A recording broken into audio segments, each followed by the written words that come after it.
बादल और राजा, दो घोड़ों की कहानी। बादल अरबी नस्ल का एक शानदार घोड़ा था। वह अभी 1 साल का ही था और रोज़ अपने पिता राजा के साथ ट्रैक पर जाता था।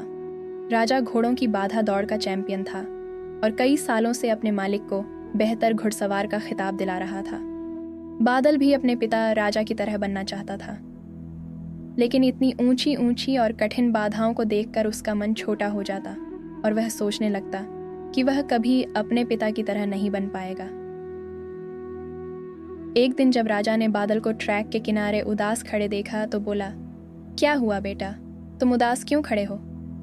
कुछ नहीं पिताजी, आज मैंने आपकी तरह उस पहली बाधा को कूदने की कोशिश की, लेकिन मैं मुंह के बल गिर पड़ा। मैं कभी आपकी तरह नहीं बन पाऊंगा। राजा बादल की बात समझ गया। अगले दिन सुबह सुबह वह बादल को लेकर ट्रैक पर आया और एक लकड़ी के लठ की तरफ इशारा करते हुए बोला, चलो बादल, जरा उस लठ के ऊपर से कूद कर तो दिखाओ।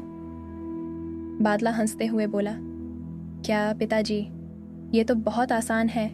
मैं तो उन बाधाओं को कूदना चाहता हूँ जिन्हें आप कूदते हैं। मैं जैसा कहता हूँ करो, राजा ने जरा भारी आवाज में कहा। झट से बादल लकड़ी के लठ की ओर दौड़ा और उसे कूद कर पार कर गया। शाबाश, ऐसे ही बार बार कूद कर दिखाओ। राजा उसका उत्साह बढ़ाता रहा। दूसरे दिन बादल उत्साहित था कि शायद आज उसे बड़ी बाधाओं को कूदने का मौका मिले, पर आज फिर उसी लठ को कूदने का बोला। करीब 1 हफ्ते ऐसे ही चलता रहा। उसके बाद राजा ने बादल से थोड़े और बड़े लठ कूदने की प्रैक्टिस कराई। इस तरह हर हफ्ते थोड़ा थोड़ा करके बादल के कूदने की क्षमता बढ़ती गई और एक दिन आ ही गया जब राजा उसे ट्रैक पर ले गया। महीनों बाद आज फिर बादल उसी बाधा के सामने खड़ा था जिस पर पिछली बार वह मुंह के बल गिर पड़ा था। बादल ने दौड़ना शुरू किया। उसके टापों की आवाज़ साफ सुनी जा सकती थी। 1, 2, 3 नंबर। और बादल बाधा के उस पार था। आज बादल की खुशी का ठिकाना न था। उसे अंदर से विश्वास हो गया कि एक दिन वो भी अपने पिता की तरह चैंपियन घोड़ा बन सकता है, और इस विश्वास के बलबूते आगे चलकर बादल भी एक चैंपियन घोड़ा बना।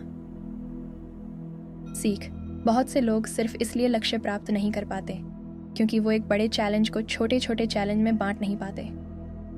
इसलिए अगर आप भी एक बड़ा लक्ष्य हासिल करना चाहते हैं तो तरीके से आगे बढ़िए। पहले छोटी छोटी बाधाओं को पार करिए और फिर उस बड़े लक्ष्य की ओर आगे बढ़े।